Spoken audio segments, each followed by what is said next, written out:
All right, now, if you want to get this carriage out, you have to get this top bar rail off.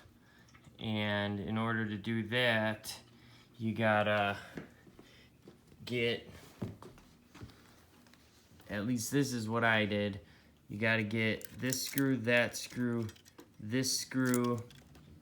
that screw, that screw, that one, and that one off. And then you also have to get that one and that one. And those last two that I pointed to hold this assembly and hold the belt on and hold the carriage rod on.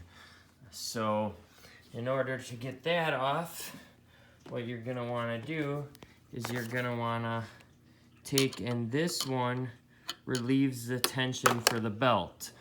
And that one is on there super tight, so you gotta have a screw gun or you won't get it. You can hear it. It is on there really tight. So that relieves the tension there. Don't lose the spring. That connects to that little door mechanism rod.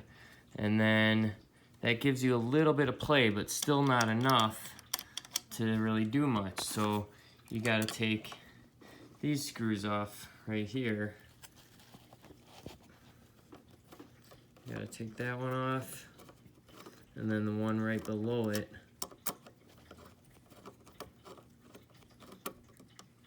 Now the problem with this is, once you get these two out, you'd think it should be nice and freed up, but it's not, because the belt is held on to the carriage with a little mechanism.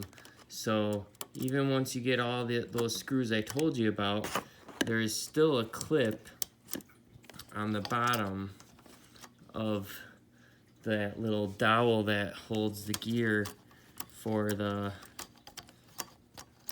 belt.